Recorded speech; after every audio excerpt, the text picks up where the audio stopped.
Hey, welcome back to Beck's Armory. Today we are going to use the CK Worldwide MT200 AC/DC to do a repair job. So, what we got today is we got the lawn roller there, and you can see it's in two different pieces. So that's less than optimal. So what happened, I bumped the edge, and the tongue broke off there. So we're gonna fix that all up. Alright, so the thing that needs fixed is that that's not supposed to be a joint, but it's going to be once we're done. We're going to weld that back on. Now, I thought about just MIG welding it, but I need practice with the TIG, so I figured this is a perfect opportunity to bust out the TIG welder and get some more practice. So I can't put that whole thing on my table. Well, maybe I could, but I'm not going to. I'm going to take out that bolt and the one on the other side, and that way I can just lay this on the table. And because we're TIG welding, we got to clean it all up really nice, where that would not be necessarily required with MIG or stick.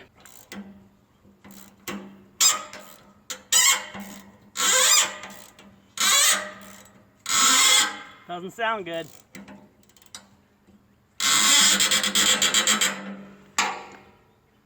Gonna need some PB Blaster.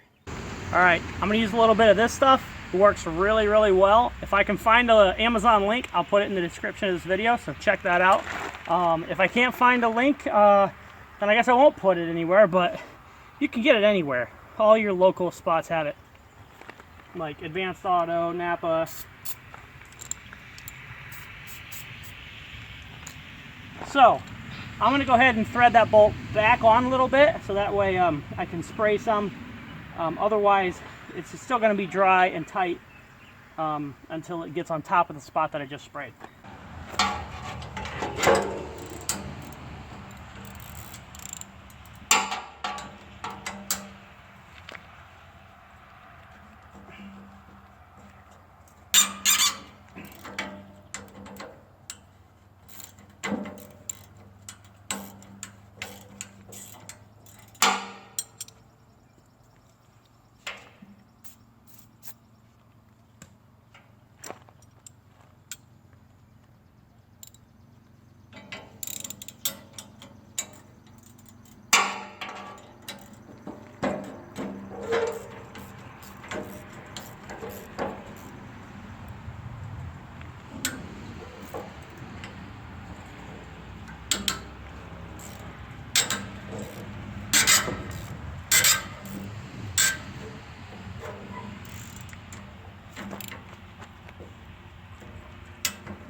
Alright, now I'm going to clean up the metal in the areas that I'm going to weld.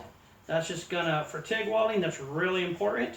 Now, the filler rod that I use, the ER70S, the ER70S6 does a little bit better when you're welding on top of mill scale. That's the difference between the 6 and the 2. But regardless, if you really want to put your best foot forward, clean everything. It's not quite as critical on this with this filler metal as it would be if I were going to do stainless. But you know, and this isn't like an art project either. So now I find the easiest way to clean this stuff up is a flap disc. I like them a lot more than the hard cut-off discs or grinding discs, just because they form to the shape of the area that you're grinding, and it's much smoother transitions. It doesn't gouge everything up, so I'm a big fan of the flat discs. I'll throw a link for these in the description as well if you guys have trouble finding them. Once again, you can get these at every hardware store in America, so you probably won't need that. But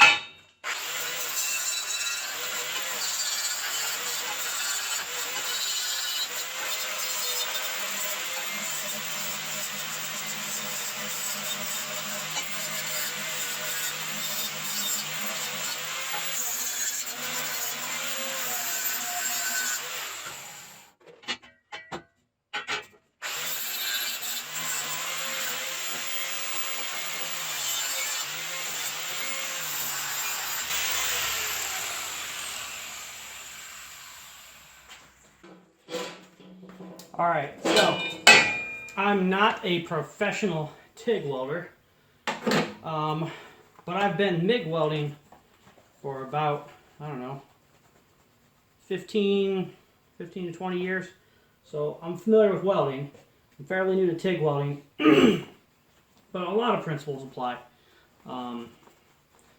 So first thing I'm going to do is I'm just going to tack it all together. So this is probably 075 wall. So I'm going to go, good rule of thumb for TIG welding is 1 amp per thousandth of material up to 1/8 of an inch. And then from 1/8 of an inch up, it's like a 2-to-1 ratio. At least that's just kind of my rule of thumb. So if it's 070, I could measure it, but it's got to be close enough. I'm going to set the TIG welder for 95 amps or 85. We'll go 85 amps. I already have it set at that. I'm not going to do pulsing. For starters, I'm just going to tack it together. And I'm just going to eyeball this because frankly, it's not that critical. Now, the thing about TIG welding, everybody on the internet will show you, you know, they'll have this a flat piece and they'll just TIG weld and they'll look like they're really good at it. Here's the thing, TIG welding in the real world is you're out of position, you know, you're all the way out here. You know, all these videos of guys laying down the beautiful beads, they've got a flat piece and they're just right in front of their face with no obstructions. They're not reaching, they're not twisting, they're not torquing. So, I mean, it's harder than it looks most of the time. I'm just going to put that out there. So if you're struggling, don't worry. It's probably not you. It's probably just the fact that TIG welding is harder than most people think. But also, I don't want you to be too intimidated because it's totally something that anybody can do, okay? Just like anything, practice, you know, goes a long way. So I'm going to clamp that down. I really don't need a lot of clamping force. I'm just tacking this in. So to start, I'm going to tack on both sides because I don't want it to be all warped and everything and twisting. And these clamps are totally in the way. Now for MIG welding, it really wouldn't matter that much that these clamps are in the way because I could put the torch at any angle I wanted and I could totally hit it. It wouldn't be that big of a deal. Now, but when I'm using 2 hands at once and a foot pedal, this awkward position is a lot harder to deal with TIG welding than it would be for MIG welding. The whole point here is I am trying to get better at TIG welding, and so that's why I want to practice. Now, my tungsten here clearly has been dipped the last time I quit, so I got to fix that. I'm going to clean up the tungsten, which I will do on the belt grinder.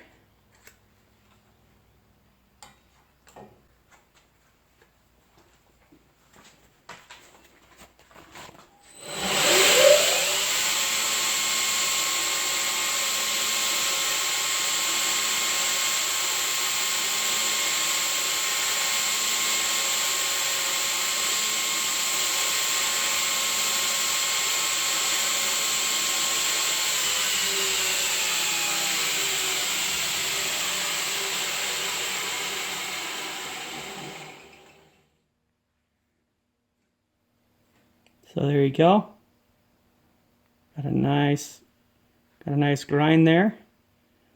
It's probably one of the main things I use my belt grinder for. Also, if you're interested in building one of these, swing over to becksarmory.com. I've got build plans for $4.99, and it's like it's detailed pages of every single piece part on the entire grinder.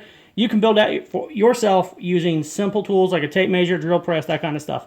No welding at all on that kit. So now, as far as stick out goes, typically you can stick the tungsten out as far as the diameter. So if you've got a cup that's about a 1/2 inch, you can let your tungsten stick out a 1/2 inch.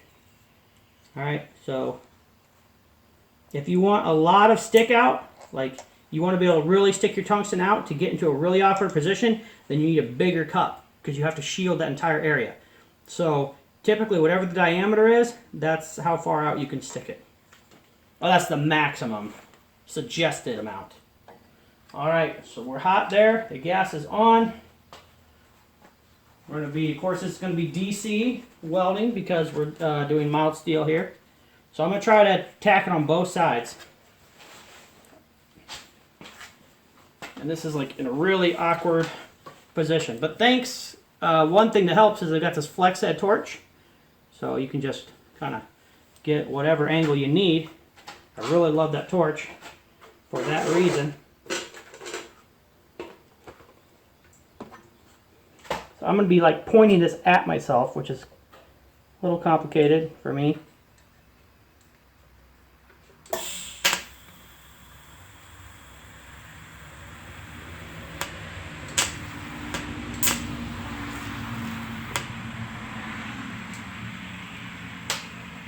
Now I keep the torch into position the entire time the post flow is flowing, okay? That's the whole point of the post flow. Don't, as soon as you get done, don't just yank it away. Keep it right up there. Now I got a pretty big gap over here to fill, so that's gonna really make things complicated.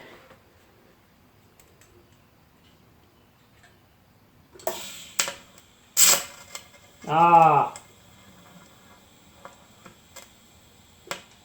guys hear that sound?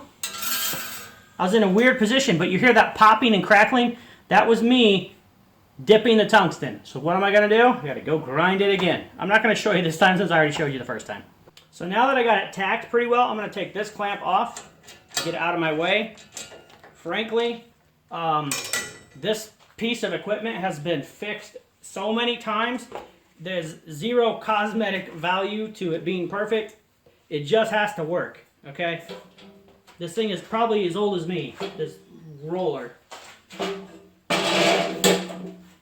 So I'm not too worried if I, you know, weld it back together and it's crooked. It just has to be strong. So now I'm going to pull a little bit closer to me. And, you know, the more out of position you are, the more likely you're going to dip the tungsten.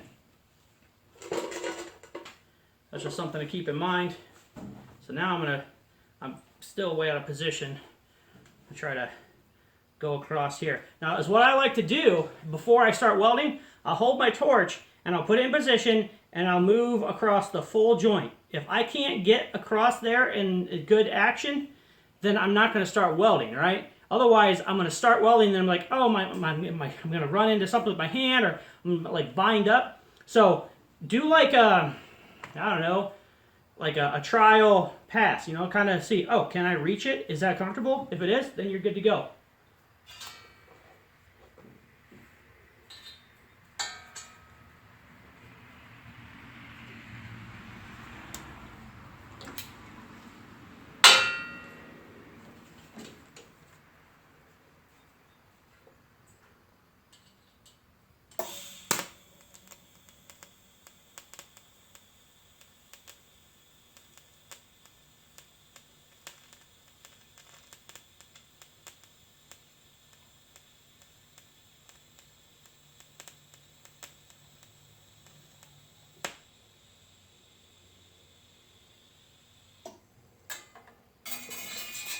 Okay. Oh, man. It's like the best weld I've ever done. That's pretty crazy. So, I'm going to go ahead and flip it over now, and I'm going to do the back side, because right now, this is going to want to pull up, so when I hit the other side, it's going to pull back down. Always alternate your heat to opposite sides. All right, before I move on, I got to get a close-up shot of that. All right, so we're going to flip it over. I'm also going to come back in and redo all this stuff too. All right, this one is going to be harder. This has a pretty big gap, so that's going to be a challenge for me to fill the gap without just blowing a big hole in it. So fingers crossed. To be completely honest, I am not like I said, I'm like a beginner TIG welder, but this welder, it makes all the difference. It makes you like way better than you really are. It's kind of cheating, but I'm not complaining. I saved up for a really long time for this, buddy, and so I'm excited about it. I love the magnetic clamp also. Link in the description below.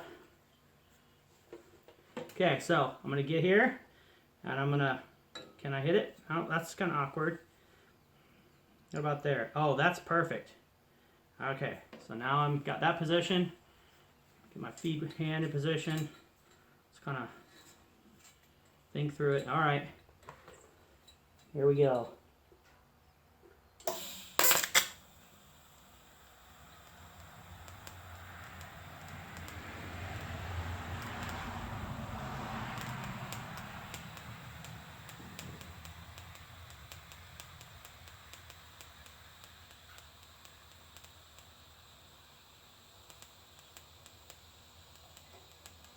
Oh no.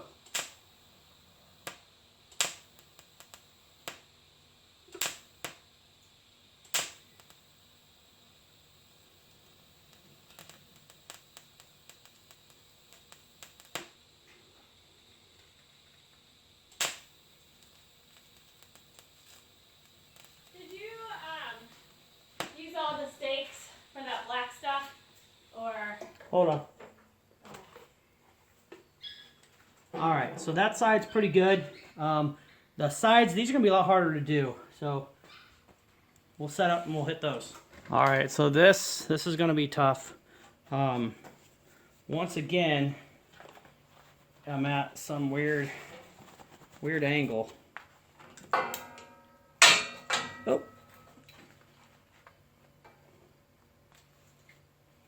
So I'm gonna bend the torch to right about there.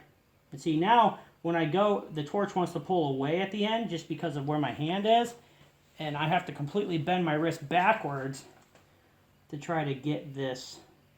And I'm bending completely over the table. I'm probably gonna dip the tungsten or just blow big holes and stuff. This is, I don't know. This is like a really awkward position.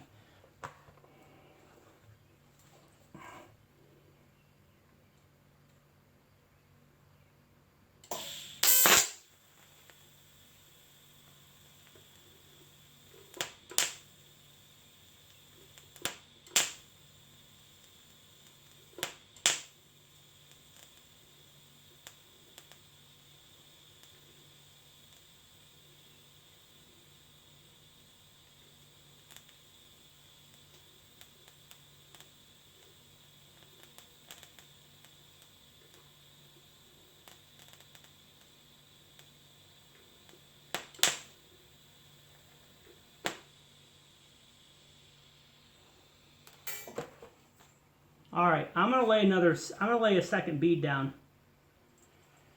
I got good penetration, but I'm gonna build it up right here in the corner.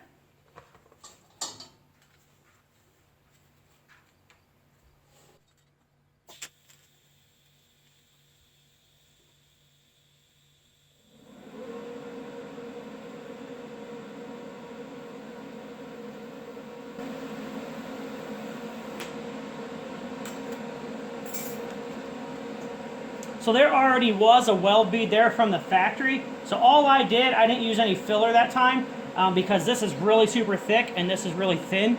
All I did is I focused the heat on this thick piece and I pulled that all together and like re-solidified that. And I got a crack on this backside, which maybe I'll do with my left hand, which is totally weird for me. TIG welding with my offhand. I am not left-handed, so this is everything about this is just less than optimal. So now I'm gonna come in here left-handed, maybe.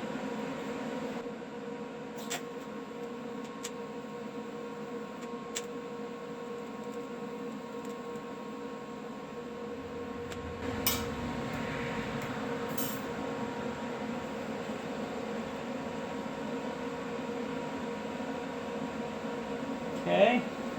All right. So there's a crack on the back side here,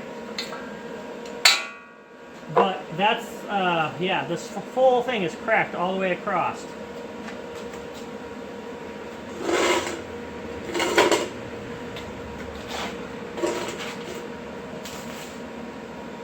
So I'm going to try to come in here just like this and weld that whole side. Because if I leave cracks, this thing's just going to rip itself apart again.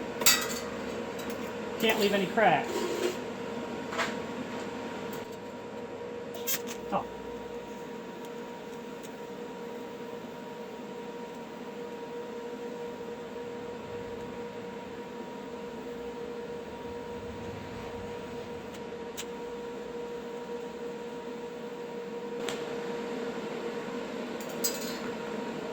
Alright, so I got a good fuse between like the thin wall, but now I have to flow that into the thick stuff, but I need more amperage. Alright, so now I'm going up to 120 amps, and my tungsten's a little bit boogered, but I'm not even using filler now. I'm just going to blend this weld bead into this really thick stuff, kind of tie it all together.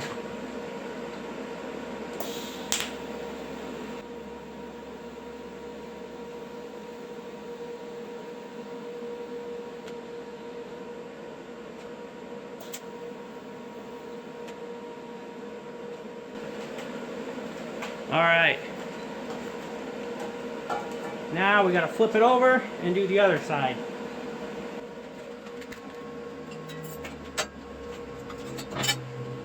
Oh, okay.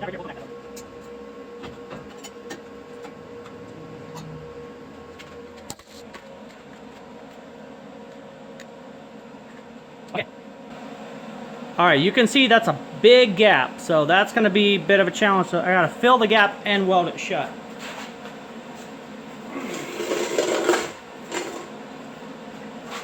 Typically when I gap fill, I prefer to MIG weld, but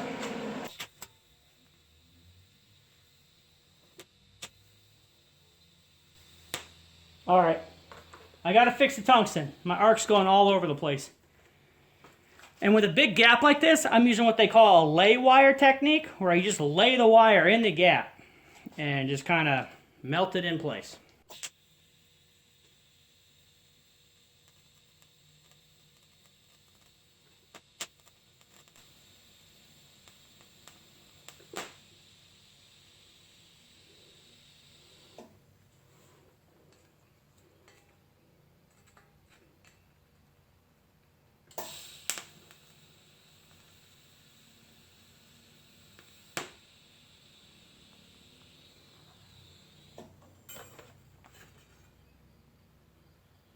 Okay, so I got that, and I'm just gonna kind of go make one pass right on top of here, just to kind of relay that.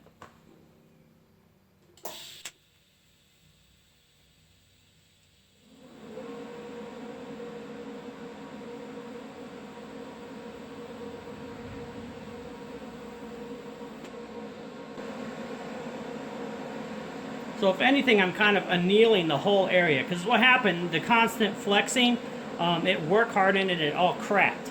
So I'm kind of just going over the whole thing and melting it all together. Alright, so right there's the last crack. Once I fix that, this whole project's going to be done. I can't say enough good things about this flex head torch. If you don't have a flex head torch, invest in one. You can get these things on Amazon for like 117 bucks or something, and CK Worldwide is a really great company. I'll put a link to these also in the description.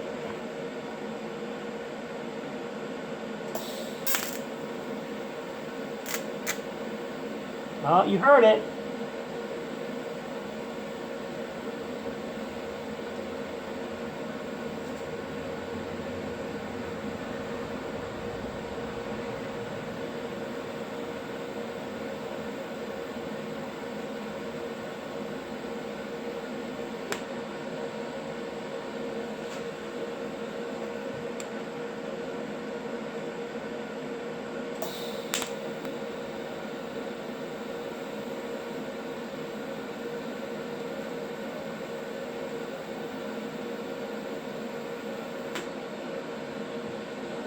I think it turned out pretty good.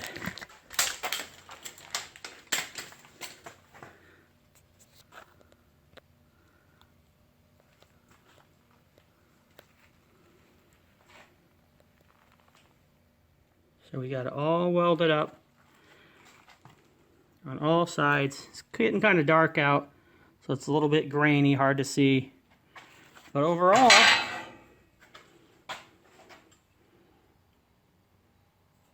I think that's going to work. So guys, thanks for watching. And if you liked the video, you want to see more like this, make sure you like and subscribe and share this with your buddies who are learning to TIG weld. Once again, I am not a professional TIG welder. I can't say that enough. I'm just trying to help out guys who are getting started.